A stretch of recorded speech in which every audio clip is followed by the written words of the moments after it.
오늘은 좀 서정적으로 시작해 볼게요. 안녕하세요. 안녕하세요. 서울 도봉구 창동 사는 불량주부 망치 부인이 보내드리고 있는 생방송 시사 수다방에 오신 것을 환영합니다. 반갑습니다. 감사합니다. 어서 오세요. 네, 지금 여러분께서 듣고 계신 노래는 정승환이 불렀어요. 이 바보야. 문득 파란색 지붕 밑에 있을 그녀를 생각하며 떠오른 노래라고나 할까? 어서오세요. 어서오세요. 망치부인입니다. 예, 반갑습니다. 감사합니다. 어서오세요. 네. 일단 어때요? 요즘에 청문회 볼만하세요? 네. 요즘에 청문회 볼만하십니까? 네. 망치 이쁘다. 참 이런 사람이 진상 손님이야. 이게 내가 늘 뭐라 그랬어? 초심을 기억하라 그랬지. 그 첫 마음. 날 처음 봤을 때 그 느낌 그대로. 그때 그 마음을 가지고 만약에 누군가 와서 님이 쓴 글을 봐봐. 아, 이 방은 진짜 미친 방이구나. 이게 아무래도 사입이 이게 종교 집단이지. 저 얼굴을 보고 이쁘단 말이 나오냐? 그리고 방을 나가면 네가 책임질 거야? 몇 번을 말해? 내 역캠 일이 아니라고. 내가 진짜 고소할 거야 내가 진짜. 역캠 일이 아니라고 몇 번을 말했어. 아, 당황스러워. 역캠 2위. 야! 네가 더 나빠. 조용히 역캠 2위. 존경하는 역캠 우리 방송인 여러분, 시청자 여러분, 대단히 죄송합니다. 또 본의 아니게 이렇게 무리를 일으켜서 죄송합니다.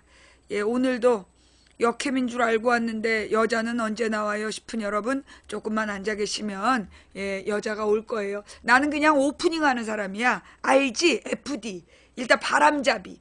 조금 기다리면 여자가 나올 거야. 한 30분 어디 가지 말고 기다려야 돼. 그래야 해.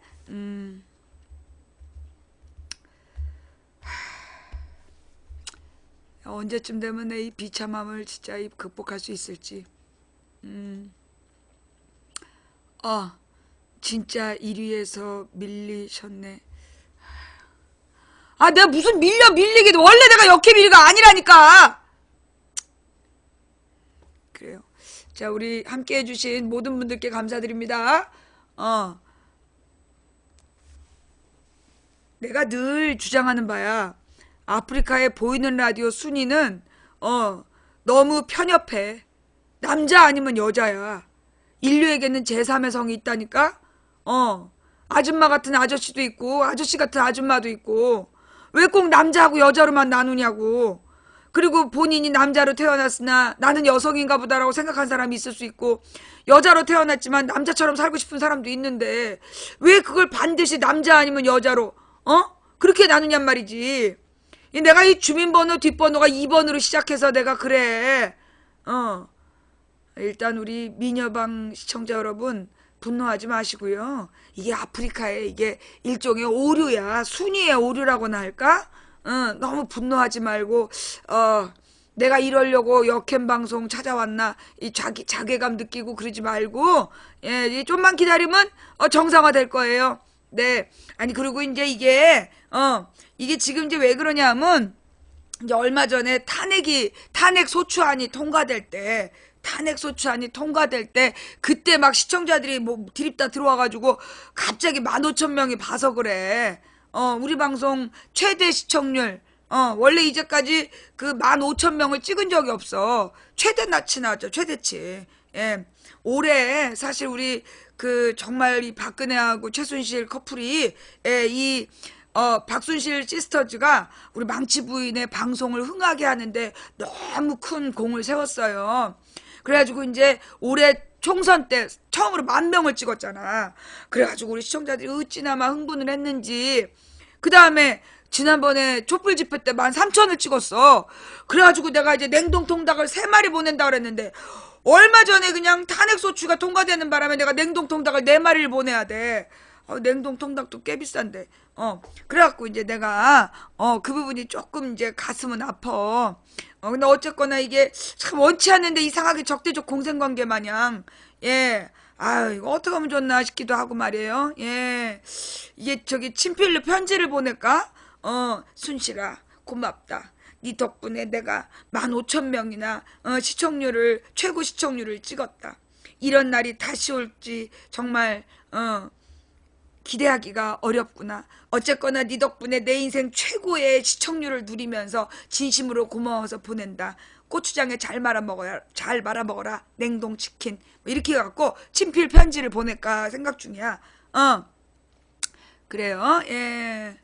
뭐 하여튼 그래서 이제 이 순실이가 잘 비벼가지고 이 우리 박근혜한테도 주라고.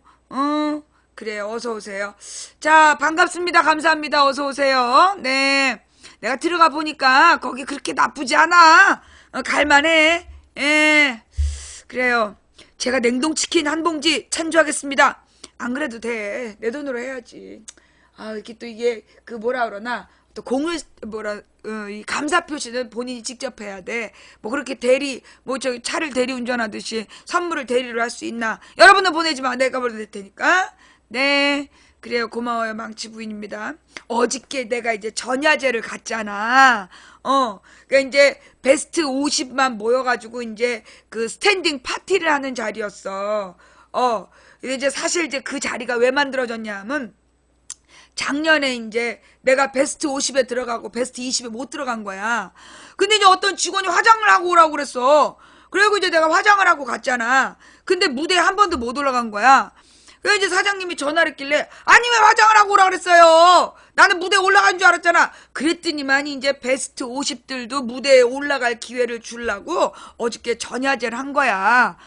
그래가지고 이제 나더러 전야제 꼭 오라 그러는 걸로 봐서 그러니까 이제 전야제까지는 무대에 올라가고 이제 오늘은 올라갈 일이 없다 뭐 이런 얘기지. 그치만 내가 또 누구야? 작년에 파트너 BJ가 됐잖아. 파트너 BJ는 누구냐? 나 어제 물만 먹었어. 내 파트너 BJ는 이제 회사를 대표하는 BJ로서 월급 26,900원을 받아.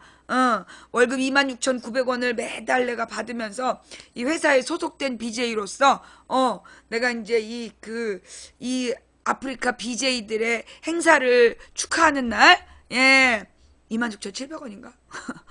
29,600원인가? 2만 얼만데? 예, 하여튼 내가 이제 가서 예, 가가지고 이제 자리를 빛내야지. 근데 사실 어저께 미안했어. 아유, 막 그 BJ들이 와가지고 막 인사를 어찌나 하는지. 왜 그런 거 있잖아. 졸업 파티장에 앉아있는, 철없이 앉아있는, 눈치 없이 앉아있는 교장 선생님 같은 느낌. 애들 막 놀아야 되는데, 교장이 딱 앉아가지고, 건전하게 놀아라. 뭐 꼭 이런 분위기? 아유, 걔 뭐라나 애들 막 신입생 환영해야 하는데, 대학생들 신입생 환영해야 하는데, 눈치 없이 앉아있는 학과장 같은 느낌. 의례적인 자리에 앉아있다 언제 일어나야 될지를 몰라가지고 내가 못 일어났잖아.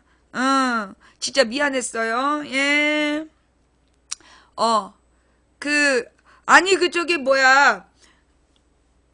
저기 손바닥 찍는 사람, 손바닥 찍는 그 단발머리한 친구들도 너무 긴장해가지고 막 인사를 하는데 이건 진짜 딱 학과장한테 인사하는 모습이었어.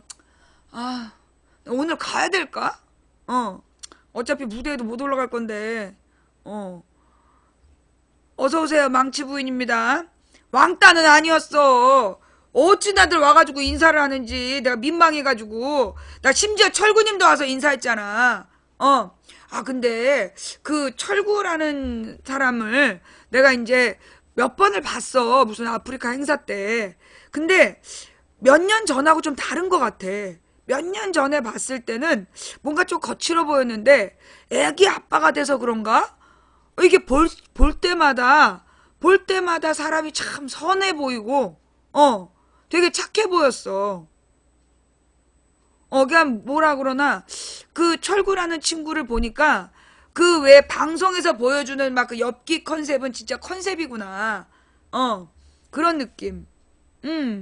그래가지고 사람이 너무너무나 이렇게 내가 기운을 느끼잖아. 사람으로부터 오는 기운을 느끼는데 그 철구라는 친구를 볼수록 느끼는 게 아, 이 사람이 참 열심히 사는 사람이구나. 그리고 착한 사람이구나. 근데 분명히 그게 느껴졌어. 그 철이 들어서 그런 거야? 아, 철구님이 철 들어서 그렇게 착해진 거야? 하여튼 내가 몇 년 전에 봤을 때는 되게 개구쟁이고, 뭔가 이렇게 좀 거칠어 보였는데, 애기 아빠가 돼서 그런가? 예, 너무너무나 그 착하고 선한 인상을 받았고, 근데 내가 또 눈치 없이 애기 잘 키우라고 또 잔소리를 해가지고 철구님 막 시청자들이 난리가 났잖아. 잔소리했다고. 미안해. 내가 다 이렇게 애정이 있어서 그런 거야. 애정이 없으면 내가 그런 잔소리 하겠어? 내가 다 우리 철구님 보면서 자식 같고, 아니 자식은 아니지만 이게 동생 같고 조카 같고 그러니까 내가 애기 잘 키우라고 얘기한 거지. 미안해요. 예, 우리 애기 아빠. 그래서 내가 철구님한테 했던 이야기가 뭐냐 하면, 많은 이제 애기 아빠들이나, 애기를 처음 낳은 엄마 아빠들이 처음에 이제 실수하는 부분이 뭐냐 하면, 애기가 못 듣는 줄 알아. 애기가 아무 말 못 듣는 줄 알고, 하고 싶은 말 막 하고 애기 앞에서 막 싸우잖아요. 근데 부모가 애기 때 완전히 깐난쟁이 앉혀놓고 싸우잖아. 그때 아이의 정서가 파괴되는 거예요. 진짜 애기들이 제일 무서운 게, 자, 여러분 만약에 전쟁이 난다라고 생각해봐. 전쟁이 났다. 그러면 그 공포심 얼마나 무섭겠어. 애기들이 엄마 아빠가 싸우면 그거랑 똑같은 급의 공포를 느껴요. 그래서 애들이 너무나 큰 공포를 느끼다 보면 거기서 아이들이 정서적으로 문제가 생기는 거야. 그래서 애기들 앞에서 절대 엄마 아빠가 싸우면 안 돼. 만약에 싸우고 싶으면 문자로 이렇게 싸운다든가 그래야지, 말로 주고받으면서 싸우면 큰일 나고요. 그 다음에 막 이렇게 싸우잖아. 그러면 애가 기운을 느껴. 그래서 엄마 아빠가 싸우면 그 마음속에서 이 아이가 자기 때문에 싸운다라는, 이상해. 애기들은 엄마 아빠가 싸우는 거는 자기 때문에 싸운다는 생각을 해. 그래서 내가 얘 때문에 살아 막 이러면서 엄마 아빠가 행복하지 않은 결혼을 자기 때문에 했구나, 그런 생각을 하게 돼요. 그래서 절대로 애기 앞에서 싸우면 안 되고 막말하면 안 되고, 그 애들 앞에서는요, 부모가 충분히 사랑을 표현해야 돼. 그때서 막 붕가붕가 하는 걸 들키면 안 되고, 애기 앞에서 정말 엄마 아빠가 서로 존중하고 사랑하는 거를 이렇게 아웅다웅 하면서도 왜 정말 사랑이 넘치는 모습이 있잖아. 다정한 모습을 보여줘야 아기들이 행복한 결혼 생활을 해요. 진짜 부모가 행복한 결혼 생활을 해야 자녀들이 행복한 결혼을 할 수 있는 거예요. 그래서 만약에 내가 남편하고 아내하고 사이가 안 좋다, 그러면 그 생각을 하라고. 내 자식도 나처럼 불행하겠구나. 그러니 내가 이 결혼을 행복하게 만들어야 되겠다라고 생각하셔야 돼요. 정말 진짜 중요한 얘기야. 내가 늘 그러잖아. 수신 제가 후에 치국 평천하라. 내 자신이 잘못된 일을 하지 않도록 물론 우리는 모두 죄인이기 때문에 늘 실수를 해요. 잘못을 해. 수시 때때로 입만 열면 잘못을 하는데, 그러나 그런 잘못에 대해서 늘 회개하고 반성하는 게 중요한 거야. 수신이 그거야. 수신이 뭐냐 하면, 유교에서, 그러니까 유학에서 이야기하는 수신이 하루에 3번 반성하라는 얘기야. 하루에 3가지를 반성하라. 선비들의 자세. 그게 뭐냐 하면, 내가 오늘 제대로 살았는가, 이걸 계속 반성하라는 얘기야. 수신. 그 다음에 이제 이 집안을 잘 다스리라는 얘기는, 집안을 강압하라는 이야기가 아니라 정말 집안의 각 사람이 자기 역할을 잘 할 수 있도록 돌보라는 이야기야. 그래서 자기 자신을 반성하고, 그 다음에 집안 식구들을 사랑해야 돼. 부모가. 이 아버지가 아내를 사랑해주고 자녀를 사랑해주고, 그래서 그들 스스로가 이렇게 행복하고 기쁜 삶을 살 수 있도록 하는 게, 그게 제가야. 집안을 잘 보살피는 거.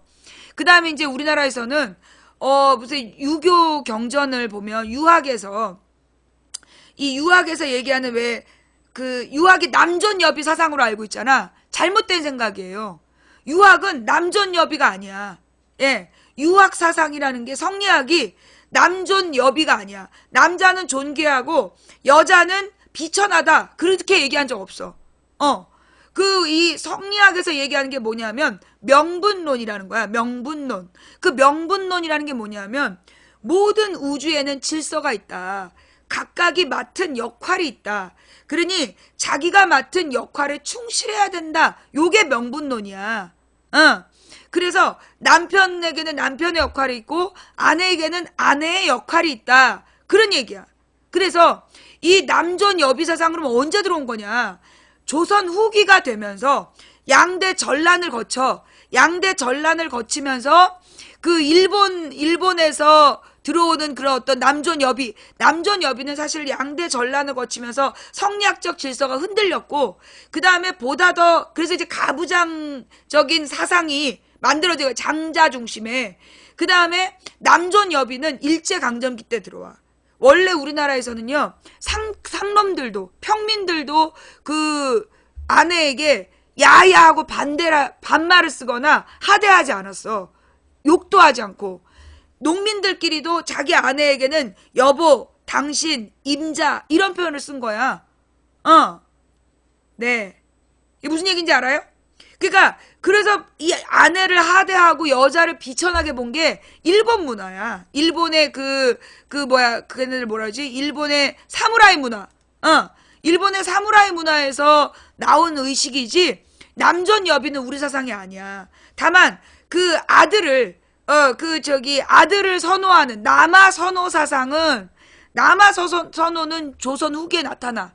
그러나 남존 여비는 일제강점기 때 나타나는 거야. 왜냐하면 옛날 집을 가보잖아요. 옛날에 이제 뭐 한 500년대 600년대 고택을 가봐. 경북 지방에 가면 그렇게 잘 남아 있어. 그러면 이제 가서 보면 그 집안의 전체 중에 아내가 차지하는 공간이 훨씬 넓어요. 예. 아내 안채가 훨씬 넓어. 그러니까 생활의 공간을 총 책임지는 사람이 아녀자야. 그리고 남자의 사랑채는 바깥쪽으로 나와 있는 되게 일부분이야. 그래서 이제 남자는 바깥에서 손님을 맞이하고 바깥쪽 건물에서, 그리고 이제 대소사를 이제 대외적인 일을 담당하고 집안을 관리하는 모든 문제나 남종 여종을 다스리고 이런 문제는 전부 아내의 몫이었던 거야. 그래서 그리고 이제 조선 전기까지만 해도 아들과 딸에게 공평하게 유산을 배분하고 아내와 남편의 지위가 동등했어요. 그러니까 그 중요도가 동등했어. 그러다가 양대 전란을 거치면서 장자 중심의 가부장 제도가 나와. 그래서 장자가 모든 걸 상속받는 그런 문화가 생기고, 그러면서 이제 남아 선호 사상이 생기게 되고 그렇게 되는 거죠. 안방마님 안주인 이런 거. 그래서 그 다음에 장유유서라는 거 있잖아. 유교에서 나오는 장유유서. 그게 이제 나이 든 사람과 어린 아이에게 순서가 있다. 그래서 먼저 나이 든 사람을 먹이고 갖다 먹게 하고 그 다음에 어린 사람을 먹인다라는 그게 장유유서야. 노인과 아이에게 순서가 있다. 그게 이제 장유유서인데, 그 어른을 공경한다라는 이유가 뭐냐? 어른이기 때문에 무조건 숭배해야 되는 게 아니야. 그게 숭배의 개념이 아니에요. 장유유서라는 말이 숭배의 개념이 아니라 배려의 개념이야. 그게 무슨 얘기냐면, 어른이니까 떠받드는 게 아니라 이 노인들이 자녀들을 키우느라고 젊은 힘을 다 쓰고 이제 노약한 모습이 되어 있는데, 그 노약한 모습의 어른들에게 배려를 하기 위해서 먼저 먹을 것을 드리는 거야. 그게 숭배나 추앙의 개념이 아니라 그 나이든 어른에 대한 배려의 개념인 거야. 그래서 존중이고 배려의 개념인 건데, 이걸 막 어른의 말을 무조건 따라야 된다. 그래서 어른이 막 가부장적으로, 어른이 막 강압적으로 명령하고 그러지 않아. 원래 뒷방 노인이란 말이 있듯이, 이 노인이 되면 절대 집안 대소사에 개입하지 않는 거야. 그건 이제 할머니, 할아버지가 되면, 손자가 나오면, 그건 자녀 세대에게 다 맡기는 거야. 집안을 운영하는 걸, 다 맡기는 거예요. 그게 이제 원래 그 유교의 윤리인데, 많은 사람들이 조선이 공자가 죽어야 나라가 산다. 개소리예요. 공자가 죽어야 나라가 산다. 그 개소리라고. 그 제대로 이해 못하는 사람들이 얘기하는 거야. 그러면서 이거는 이제 우리나라의 전통 질서, 우리나라의 전통 질서를 그 개무시하기 위해서 나온 말이에요. 사실은 이제 그 노인이 되면 이상한 노인들이 많지. 왜냐하면 그 노인분들이 왜 그렇게 이상해지느냐 하면 자기 평생 노력을 했어. 근데 자기 평생의 노력을 아무도 인정해주지 않아. 아니, 여러분 생각해봐요. 여러분이 직장에서 청춘을 바치고 열심히 일을 했어.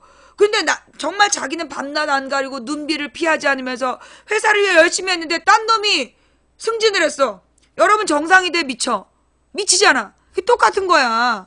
자기는 정말 최선을 다했는데 왜 세상이 이 회사가 날 알아주지 않냐 라는 것처럼 노인들이 고집을 피우는 이유는 뭐냐? 존중을 해주지 않아서 그래요. 여러분 부모님들이 막 이상한 얘기를 하잖아. 또 고집을 피우잖아. 그 이유가 뭔지 알아? 여러분이 존중해주지 않기 때문이야. 여러분들이 부모님하고의 갈등을 해결하는 첫 번째가 뭐냐면 내야.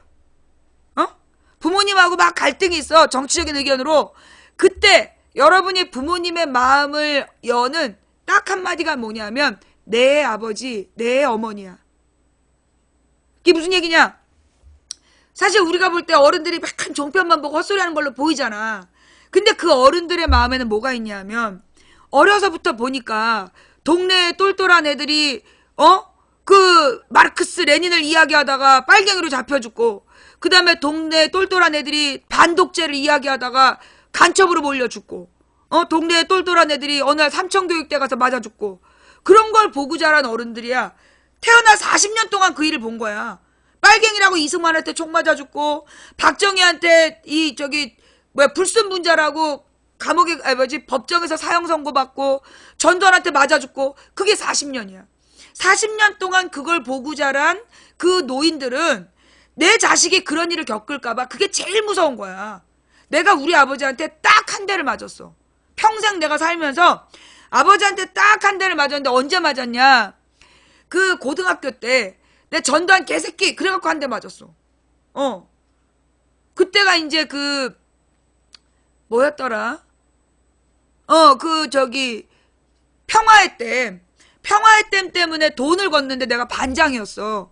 근데 이제 어떤 애 한 명이 끝까지 1,000원을 안 내는 거야. 지금으로 생각하면 그 돈 1,000원이 10,000원 가치였어요. 애들한테, 모든 애들한테 1,000원씩 거둔 거야. 지금으로 따지면 20,000원 돈이야. 가치로 따지면. 근데 그때 이제 그 평화의 댐을 짓는다고 1,000원씩을 다 내라고 그랬는데 어떤 애 하나가 끝까지 안 내는 거야. 이거는 전두환 개새끼가 거짓말하는 거라고. 그러면서 이제 막 안 내는 거야. 그래가지고 내가 걔를 설득하다 하다가 결국은 이제 마감 날이 돼서 돈을 냈는데 한 명이 안 냈다. 걔를 데려오라는 거야. 그래서 이제 걔가 갔어. 가가지고 결국 그 자리에서 교무실 가서 1,000원을 냈단 말이야. 나중에 알고 보니까 걔네 언닌가 오빠인가가 건대항쟁으로 구속된 사람이야. 건대항쟁으로 언닌가 오빠인가 구속된 집안 아이라 어려서 이제 의식화가 된 거지. 그래서 그 평화의 댐이 개사기라는 걸 알았던 거야.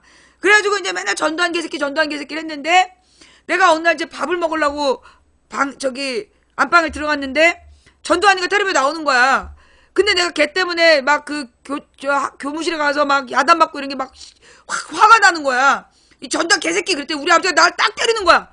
내 뒤통수를 딱 때리는데 내가 그때 너무 놀랬어. 왜냐면 우리 아버지가 나한테 한 번도 야단을 친 적도 없고 손을 댄 적이 없어. 손찌검을 한 적이 없었어. 근데 그때 나를 한번 처음으로 때린 거야. 깜짝 놀라가지고 저 뭐 하시는 거예요? 내가 아버지한테 그랬더니 이년아 그러다 맞아 죽어. 우리 아버지 말이 이년아 그러다 맞아 죽어. 그거였어. 우리 아버지는 그 경기도 그 개풍군, 개성 밑에 개풍군에서 태어나신 분이야. 그래가지고 아버지가 젊어서 이제 증기기관 기술을 배워가지고 일제시대 때 철도 그 노무자였던 거야. 철도 노무자를 하다가 일사후퇴 때 점심 도시락 싸가지고 남쪽에 내려왔다가 갑자기 못 올라간 거야.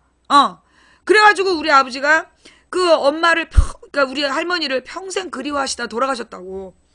근데 그 뒤에 내가 우리 아버지에 대해서 기억나는 건 그 저기 유경수 죽던 날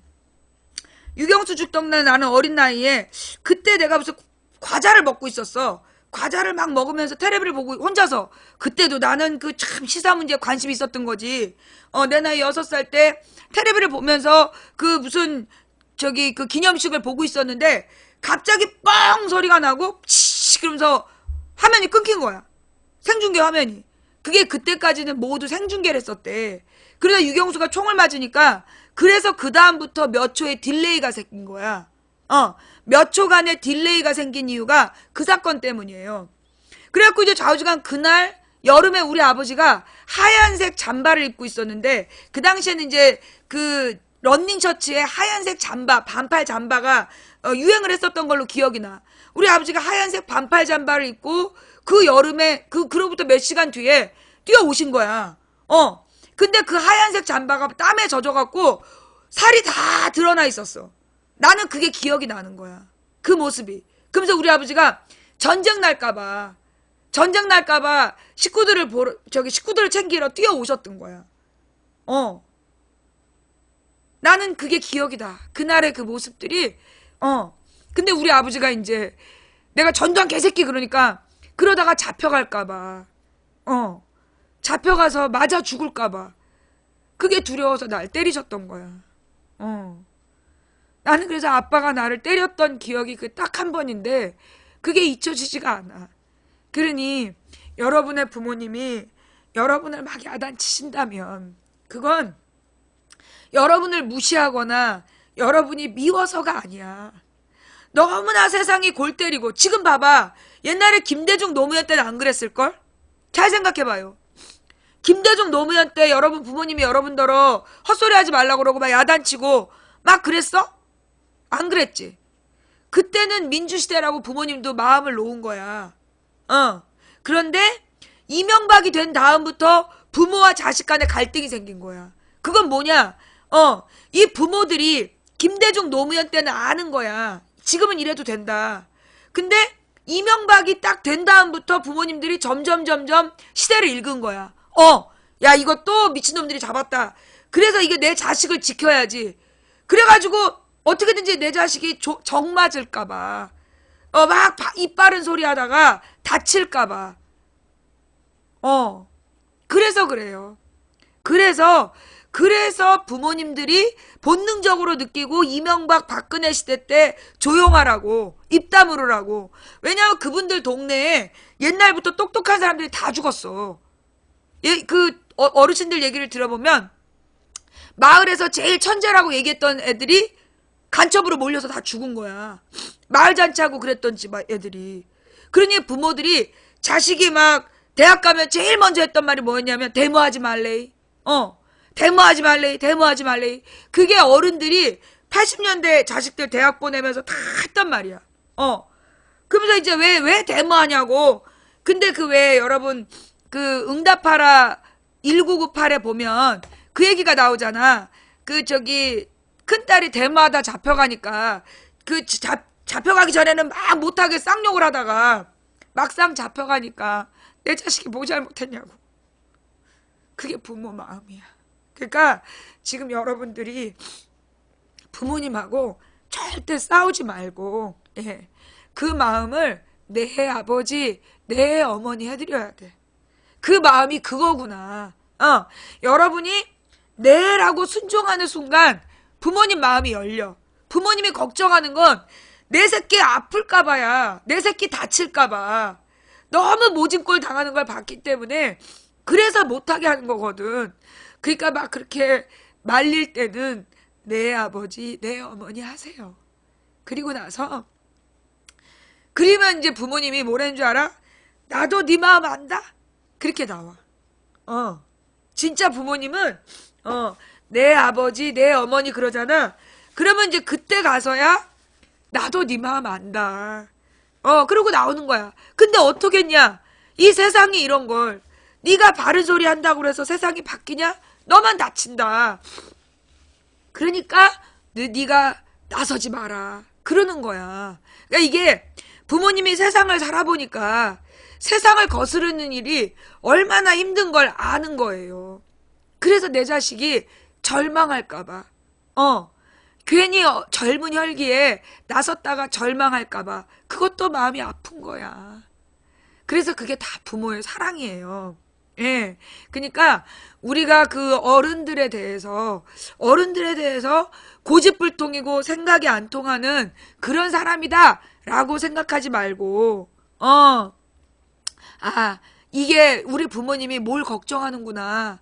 50년대, 60년대, 70년대, 80년대까지 어떻게 똑똑한 애들이 맞아 죽는지를 봤기 때문에, 예, 그래서 부모님들이 이렇게 강인하게 말리는 거구나, 라고 생각하면 부모님이 밉지 않을걸?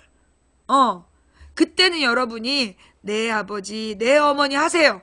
그리고 나면, 나중에 부모님이, 나중에 여러분이 어떤 일을 하자고 하잖아. 그러면, 그래, 그럴 거야. 그래. 그리고 이제 이 부모님께, 더 잘해드리세요. 여러분께 막 그렇게 모진 소리 하는 부모님께 더 잘해주시면, 예, 더 잘해, 112에 신고해야지. 내 마음을 훔쳤어. 여러분이 더 부모님께 잘해주시잖아요. 그러면 부모님이 나중에 저 새끼가 왜 저러지? 저 년이 왜 저러지? 갑자기 저러다 죽는 거 아니야? 뭐 이런 마음을 품지만, 여러분이 더 잘해주시잖아요. 그럼 나중에 부모님이 결정적일 때 여러분이 하자는 대로 하세요. 그래서 가장 중요한 건 먼저 부모님에게 신뢰를 받아야 돼. 또 내 남편과 아내에게 내가 지금 너무 사이가 안 좋다. 내 남편과 아내한테 별로 이렇게 마음을 못 얻고 있다. 그러면 아내나 남편에게 뭘 지적하려고 하지 마. 여러분, 부부싸움을 해결하는 가장 필요한 게 뭔지 알아요? 사과예요. 부부간에 사이가 안 좋은 거 그거 사과해야 돼. 예. 그리고 웬만하면 사과는 손편지를 쓰세요. 문자 띡 보내는 것보다 개발세발 악필일지라도 손편지를 쓰는 거, 그게 제일 좋은 시작이에요. 그래서 남편이나 아내에게 본인이 잘못했다고 생각하는 부분, 진짜 진심으로 내가 내 아내에게 어떤 부분을 잘못했나, 내가 내 남편에게 어떤 부분을 잘못했나 진심으로 반성해서, 예, 메모이든 손편지든 보내주는 거, 거기서 대화가 시작이 돼요. 그리고 이 남편과 아내가 꼭 해야 되는 게, 잘못한 걸 뭉개지 마.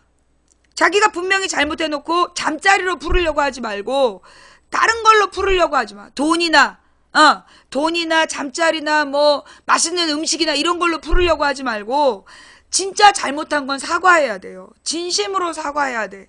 그리고 진심으로 아내나 남편을 존중해야 돼. 그 존중하는 모습을 보여줘야 아이들이 인간을 어떻게 존중하는구나 라는 걸 배워요. 그래야 애들이 사회관계를 잘한다니까.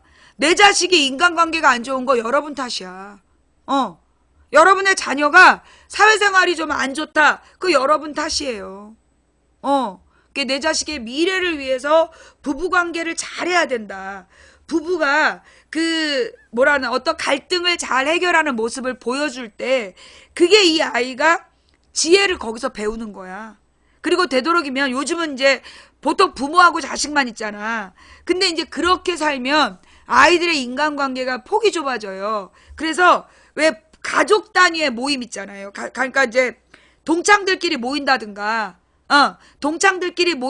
무슨 동호회 모임이라든가 이런 걸 할 때 아이들을 데려가는 것도 되게 중요해요. 왜냐하면 다른 부모님들을 보면서 아이들이 내 부모의 장점을 판단하고, 내 부모에게 부족한 점을 판단하는 거야.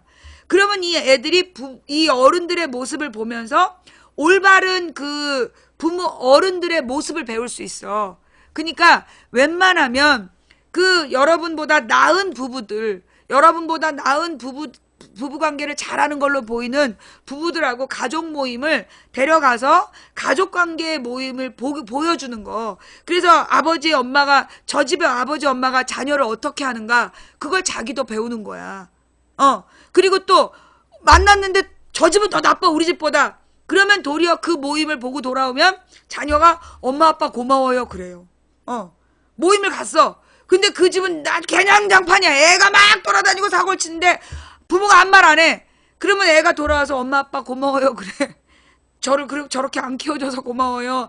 그게 반면교사잖아. 그러니까 그런 어떤 가족 단위의 모임들을 해서 다른 이제 좋은 가족의 모범을 보여주는 것도 자녀 교육에는 도움이 된다. 예. 그리고 그런 모임에 가서 부모가 너무 술을 많이 먹고 막 취해 있는 모습을 보이는 것보다, 이 부모들이 그런 모임에 가서 그 대화하는 모습을 보여주는 것도 자녀들에게는 우리 엄마 아빠에게 저런 면이 맨날 우리 아버지는 소파 성애자인 줄 알았는데 애가 보는 모습은 맨날 소파에다가 팔다리 올리고 막 그냥 그 소파 등받이만 들이대고 있잖아. 그래서 아버지는 소파 성애자고 엄마는 그 가스레인지 성애자인 줄 알았는데 TV 성애자인 줄 알았는데 알고 보니까 아니구나. 우리 엄마 아빠가 저렇게 대화하는 모습도 있구나. 이런 걸 보게 되는 거죠. 예. 그래서 예. 이 그 부모들이 자녀들과 더불어서 가족 모임을 하는 것도 괜찮더라. 예. 뜨끔 찔려. 예. 이 엄마들은 텔레비전에 그냥 인생을 걸고 아버지들은 소파 등받이에 인생을 걸잖아? 그러면 안 돼. 예. 그러지 맙시다. 자, 오늘의 인트로는 여기까지. 예. 어머, 인트로가 너무 길었다. 자, 일단 오늘 방송도 이제 2시 반까지이기 때문에 1시간밖에 안 남았어요. 예, 1시간 20분 남았는데. 네. 어저께 그 청문회, 어제 청문회 보셨죠? 네, 어제 청문회에서 뭐가 터졌어? 박영선 녹취록. 예, 박영선 녹취록에 최순실이 그 위증을 사주하는, 수사를 방해하고, 예, 위증을 사주하는 그 녹음 파일이 딱 터졌어. 그죠? 예. 정말 아주 너무나 선명한. 어떻게 터진 거야, 그거? 누구 거야? 예. 근데 오늘 녹취록도 또 터졌어요. 내가 오늘 녹취록은 내가 씻고 있는 동안 나갔나봐. 오늘 녹취록 좀 줘봐봐. 예. 그러면서 이제 그 오늘 녹취록 준비해 주시고요. 이제 그 최순실이가 그런 얘기를 하잖아. 그게 이제 JTBC에서 타블렛을 터뜨린 다음에 큰일 났네. 그 다음에 공작이고 조작이라고 몰아가. 공작이고 조작이라고 몰아가라는,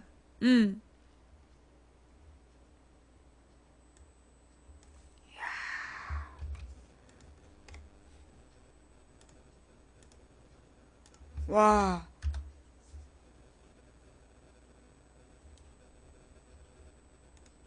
잠깐만요.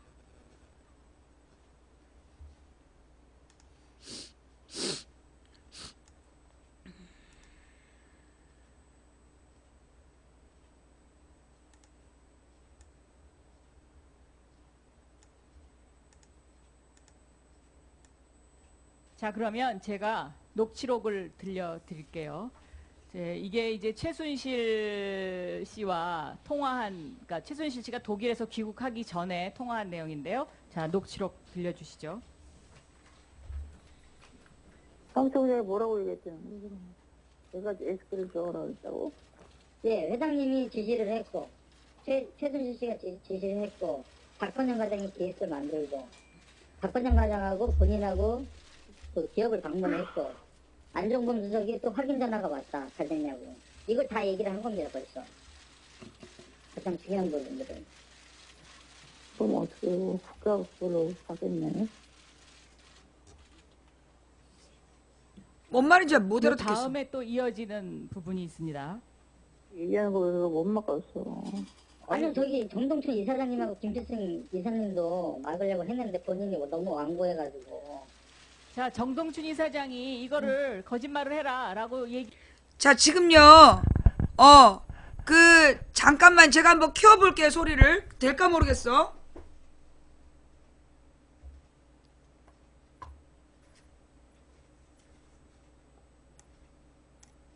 이제 최순실 씨와 통화한, 그러니까 최순실 씨가 독일에서 귀국하기 전에 통화한 내용인데요. 자, 녹취록 들려주시죠. 방청장이 뭐라고 얘기했잖아. 내가 에스크를 적으라고 했다고?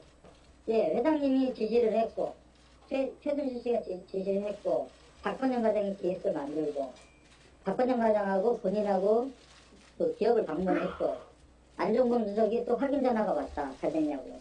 이거 다 얘기를 한 겁니다. 벌써. 가장 중요한 부분들은. 그럼 어떻게 국가학부로 가겠네. 요 다음에 또 이어지는 부분이 있습니다. 얘기하는 거 못 막았어.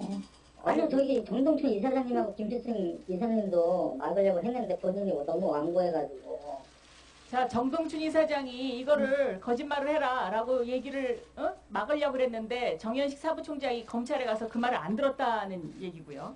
자, 그 다음에 또 있습니다. SK와 관련된 부분을 이분은 뭐 SK에서 지시받고 그런 적이 없고 한번 부탁을 해보라 그래서. 네네. SK하고 어디다 얘기했다고? 정현식 사부총장이 그렇게 얘기한 거죠. 자, 그때 말씀하라고. 뭐라고? 그리고 요 다음에 하나가 또 있습니다. 예. 그걸 얘기를 좀 짜보고.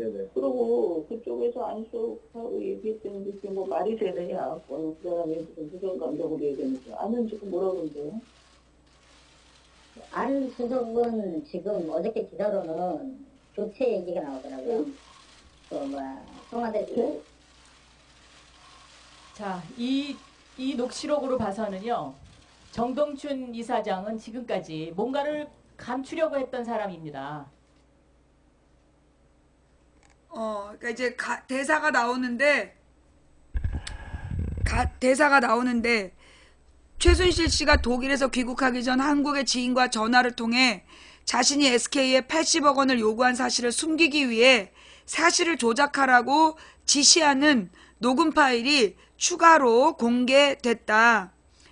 박영선 더불어민주당 의원이 15일 박근혜 정부의 최순실 등 민간인에 의한 국정농단 의혹 사건 진상규명을 위한 청문회에서 최순실 씨가 미르 K스포츠재단 관계자들에게 위증을 지시하는 내용의 녹음 파일 4개가 추가로 공개됐다. 녹취록에는 최 씨는 정현식 K스포츠재단 전 사무총장이 최 씨의 지시로 SK에 80억을 요구한 사실을 폭로한 한겨레의 보도를 두고 사무총장이 뭐라고 얘기를 했다는 거야. 그럼 내가 SK 들어가라고 했다고? 라고 물었다. 이에 전화 상대가 네, 회장님이 지시했고 본인이 그 기업을 방문했다. 안종범 수석이 또 확인 전화를 했다. 가장 중요한 부분을 다 얘기했다. 라고 답했다. 그러자 최 씨는 그럼 어떻게 해요? 국가 그걸로 가겠네? 라고 말했다. 이에 왜 정현식 총장이 얘기한 거를 못 막았어? 라고 탓하자 상대는 아니 정동춘 사장과 김필승 이사도 막으려고 했는데 본인이 너무 완고해서 못 막았다 라고 답했다. 녹취록을 공개한 박영선 의원은 정동춘 이사장이 거짓말을 해라 라고 이야기를 막으려고 했는데 정현식 사무총장이 말을 안 들었다는 내용이다 라고 설명을 덧붙였다. 또 SK 80억 투자에 대해 얘기를 짜보라며 지시를 내리기도 했다. 그쪽에서 안수석하고 얘기를 했다는데 그게 뭐 말이 되느냐.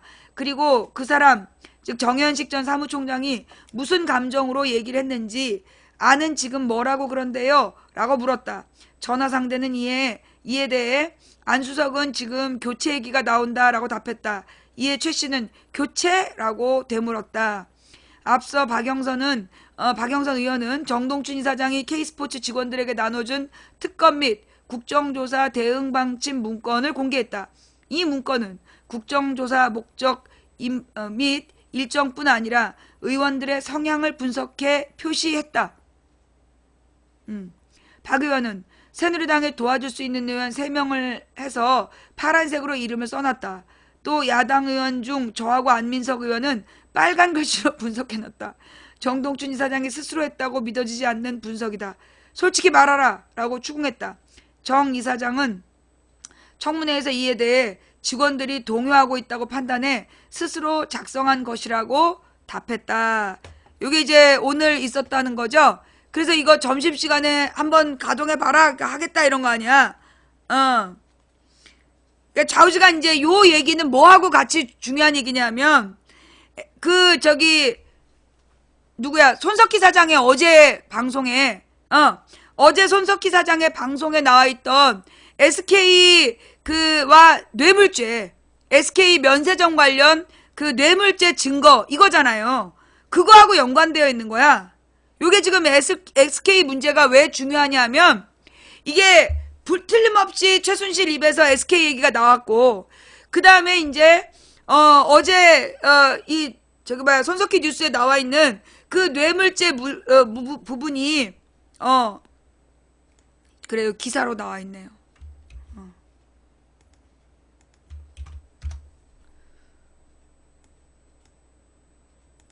박 대통령 최태원 독대에서 뇌물죄 물증 나와 박 대통령 면세점 개선 방안을 마련하겠다. 박근혜 대통령의 제3자 뇌물죄를 입증할 물증이 나온 것으로 알려져 파장을 예고했다. 이제 어젯밤에 나온 얘기죠. 예. JTBC 뉴스룸에 따르면 검찰은 박근혜 대통령과 최태원 SK그룹 회장의 독대 내용이 담긴 박근혜 대통령 말씀 자료를 확보해 박영수 특검팀에 넘겼다. 이 집 검찰이 이걸 넘긴 거야. 문제의 말씀 자료에는 박 대통령이 정부가 면세점 사업의 육성 등을 위해 시내 면세점 특허 제도에 관한 종합적 개선 방안을 조속히 마련하겠다는 취지의 내용이 담겨 있다. 그러니까 이게 SK에다가 이 말 했다는 거야. 정부가 면세점 산업의 육성 등을 위해서 시내 면세점 특허 제도에 관해서 개선해 주겠다라는 내용이 담겨 있다. SK는 지난해 11월 면세점 심사에서 탈락했다. 관세청은 다음 달 12월 보도자료를 통해 면세점 신설에 대해 전혀 검토한 바가 없다고 밝혔다. 그래서 이미 끝난 얘기야. 하지만 박근혜와 최태원이 지난 2월에 올해 2월에 독대한 이후 면세점 관련 분위기가 바뀌었다. 무슨 얘기인지 알겠어요? 예. 이미 이 SK 면세점이 떨어졌는데 박근혜가 이 SK로부터 80억을 받고 그 다음에 말씀 자료에서 그 개선 방안을 마련하겠다라는 대가를 이야기했다는 거죠. 예. 그래서 갑자기 분위기가 바뀌었고 정부는 지난 3월 31일 경제관계 장관회의에서 면세점 제도 개선 방안을 발표했고 관세청은 지난 4월 29일 신규 면세점 4곳을 추가하는 방침을 발표했다. 이에 SK와 롯데 등 여러 기업이 신청을 했고 그 결과가 오는 17일 발표될 예정이다. SK는 박 대통령과 최 회장 독대에 앞서 111억 원을 미르재단과 K스포츠재단에 출연했다. 그러니까 이건 뇌물죄라는 거죠. 예. JTBC는 검찰은 SK그룹이 재단을 지원하고 그 대가로 박 대통령이 면세점 사업권 문제를 해결해 주려 한 것으로 의심하고 있다며 박영수 특검 수사팀 역시 검찰에서 자료를 넘겨받아 뇌물 혐의와 관련한 본격적인 검토에 착수했다고 전했다. 앞서 최태원은 지난 6일 최순실 게이트 국정조사 1차 청문회에서 미르K 스포츠재단에 출연금을 낸 건 대가를 바란 건 아니다라며 면세점과는 별 상관이 없을 거라고 생각한다라고 대가성을 부인한 바 있다. SK는 JTBC 보도에 대해 박 대통령이 최 회장에게 그렇게 말했다는 게 아니라 미리 준비한 말씀 자료에 있었다는 것이라며 실제로 박근혜가 그렇게 말했는지 말하지 않았는지는 확인되지 않았다라고 해명했다. 이게 SK의 보도라는 거죠. 그렇게 얘기했는지 안 했는지 확인되지 않았다. 뭐 하자는 거지? 네. 좌우지간 이 박근혜가 SK에게 돈 받은 거 팩트. 그 다음에 박근혜가 SK에게 이미 떨어진 면세점을 개선 방안을 마련하라고 개선 방안을 마련하겠다라고 SK를 만날 때 할 이야기로 준비했다. 이게 팩트. 그죠? SK를 잠깐. 팩트가 잘못했어. 일단 SK가 미르와 K 스포츠재단에 그 돈을 냈다라는 게 팩트 하나. 두 번째, SK가 청와대로 보낸 요구사항이 따로 SK 면세점 관련 요구사항이 있었다. 맞죠? 이거 팩트지? 내가 잘못하는 거야? 하나하나 확인합시다. 예.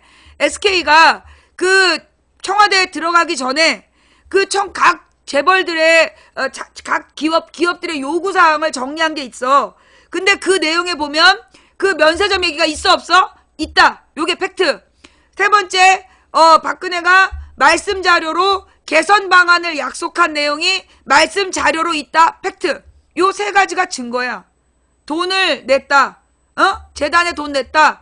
그 다음에 SK가 그런 요구했다. 그리고 박근혜 청와대에서 말씀 자료에 그걸 약속했다. 요 세 가지를 가지고도 뇌물죄를 안 준다면 이건 판사가 간첩이야. 판사가 김정은이야. 그죠? 예.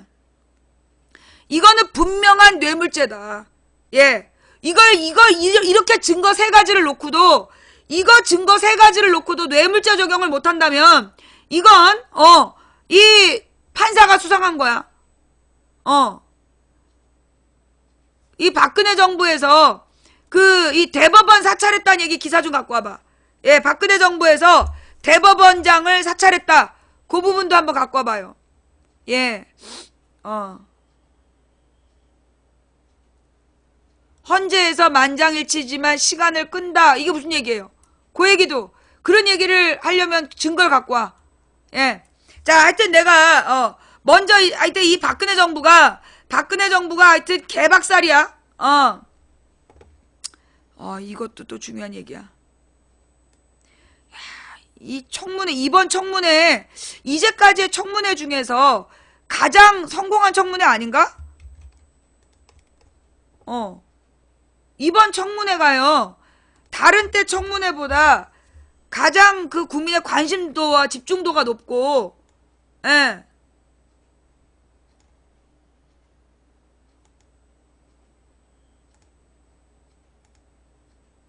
양승태 대법원장의 일상생활을 사찰한 문건입니다. 사찰을 했다는 얘기입니까? 이게 헌정사상 처음 있는 일 아닙니까? 그렇습니다. 삼권 분립이 붕괴된 것이고요. 헌정 질서를 유린하는 것입니다. 명백한 국헌문란입니다. 대단한 비사실이 아니고요. 등산 등 일과 생활을 낱낱이 사찰해가지고 청와대에 보고한 내용과 그 다음에 당시 2014년 춘천지방법원장으로 재직하고 있던 최성준 지방법원장의 예를 들면 관용차의 사적 사용이라든지 대법관 진출을 위한 운동이라든지 이런 내용을 포함한 2건의 문건이 사찰 문건이 된 겁니다. 이거는 부장판사 이상 사법부 모든 간부들을 사찰한 명백한 증거입니다. 예. 이거는 헌정 질서를 문란시키는 중대한 사건입니다.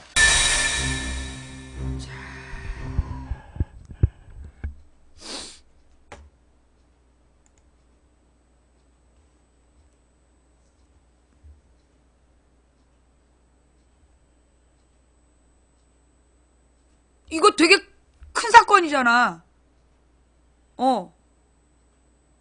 이 진짜 큰 사건이에요. 예. 다시 한번 볼까요? 예. 양승태 대법원장의 일상생활을 사찰한 문건입니다. 사찰을 했다는 얘기입니까? 이게 헌정사상 처음 있는 일 아닙니까? 그렇습니다. 삼권 분립이 붕괴된 것이고요. 헌정 질서를 유린하는 것입니다. 명백한 국헌문란입니다. 대단한 비사실이 아니고요.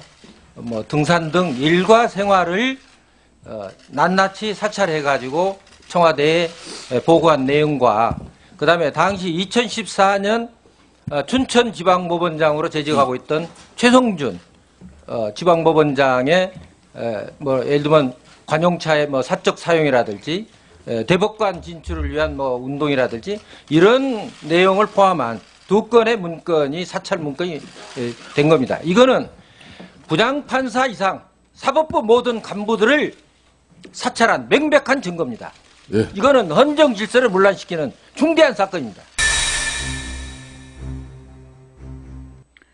조한규 세계일보 사장이 15일 박근혜 최순실 게이트 진상규명을 위한 국회 국정조사에 청와대가 양승태 대법원장을 사찰한 내용의 문건을 갖고 있다고 밝혔다.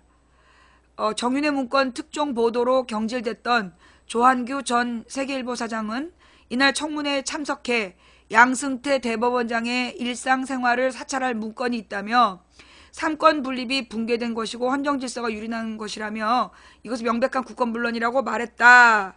자, 좌우지간 이 사건의 핵심은 뭐냐 하면 정윤회가 했다는 얘기잖아요, 이걸. 그죠? 정윤회와 문고리 3인방이 지금 양승태 대법원장을 사찰했다는 얘기잖아. 그죠? 이 기사에 그 부분이 빠져 있는 것 같아. 예. 그러니까 지금 이 조한규 사장의 폭로의 핵심은 뭐냐? 정윤회가 그 당시 이제 정윤회 문건 사건의 이게 실체야. 그래서 이제 정윤회가 대법원장의 일상생활을 사찰했다. 그거를 이제 청와대 사찰팀이 청와대에서 이 대통령 측근들을 감시하는 사람이 정윤회가 이런 짓을 하고 있다. 이걸 알아내가지고 문건을 만들었는데 그 문건을 가지고 누구를 처벌했어? 그 문건 만든 사람들을 처벌한 거야. 정윤회가 사찰한 게 뭐 잘못됐다고. 그러면서 정윤회 문건 유출 사건으로 만들어서 사실 사건은 정윤회가 대법원장을 사찰한 게 중요한 범죄인데 그 얘기는 덮고 그 다음에 이 특별감찰관들이 정윤회가 그런 짓을 했다라는 것을 감시한 거 그거를 문건 유출 사건으로 만들어서 처벌하고 사람이 죽고 그랬다는 거 아니야. 그러면 이 사건 나는 지금 이해가 안 되는 게요. 가령 이 기사에 뭐가 나와야 되냐면 이 사건에서 왜 주어가 없냐고. 이 사건에 왜 주어가 없어. 정윤회 문건 유출 사건에 대해서 설명이 들어가야 돼. 안 그러면 지금 이 뉴스가 뭔 의미인지 모른다니까? 그죠? 그래서 지금 박근혜 정부에서 자, 왜 민간 사찰이 왜 문제가 되는데요? 라고 얘기를 하는데 여러분 우리나라에서 민간 사찰이 그 김대중 정부 때 금지가 됐어. 왜냐하면 이게 옛날에 김영삼 이전에 노태우 때까지는 일상이었어요. 모든 이제 이 정부 국회의원이나 정부 요인이나 또는 민간인이나 막 사찰을 이제 정보기관에서 다 한 거야. 근데 김영삼 때 국정원 안기부였지. 그때 안기부가 민간을 사찰했다는 증거가 김대중 대통령 때 나와. 그래갖고 김대중 대통령이 사과한 다음에 절대 민간 사찰을 못하게 법으로 정해. 그래서 그 국정원법에 민간 사찰을 못하도록 만든 거야. 국내 정치 개입 못하게 하고 민간 사찰 못하게 하는 법이 생긴 거야. 그런데 지금 정부에서 이 대법원이면 입법부, 사법부, 행정부는 동등하고 그 대법원장을 민간 사찰했다는 얘기는 이거는 심각한 헌법 질서를 문란하게 만든 매우 심각한 중범죄야. 그래서 지금 정윤회는 그 문건대로라면 지금 감옥에 가 있어야 돼. 헌법을 위반한. 그런데 지금 박근혜 남자 셋이 다 바깥에 있어. 누구? 정윤회, 김기춘, 우병우. 지금 박근혜의 전략, 박근혜가 지금 계속 뭉개고 있는 이 전략을 짜는 게 김기춘, 정윤회, 우병우라는 거야. 걔네 셋 다 지금 감옥에 안 갔어. 피레미들만 지금 가 있고 최순실, 수종만 지금 감옥에 가 있고 실제로 지금 정윤회, 김기춘, 우병우는 밖에서 모든 판을 짜고 있는 거야 지금. 본질은 정윤회, 김기춘, 우병우라고.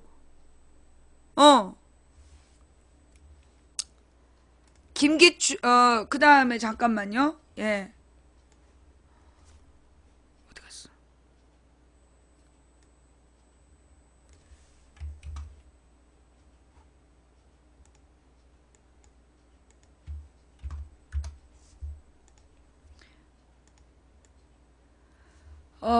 청와대 양승태 대법원장 사찰했다. 부장판사 이상 사법부 간부 모두를 심각해. 예, 이 심각한 거야 지금. 그래서 왜 세계일보에서 이거 터트리면 난리 날 거라 했던 사건이 이건 거죠. 예, 세계일보에서 자기네들이 갖고 있는 정보가 터지면 난리 날 거다 했던 게 바로 이거였구만. 10월 청와대가 양승태 대법원장의 일상을 사찰했다는 폭로 파장이 일고 있다. 오늘 한 거네 이거? 오늘 아침에 했나봐?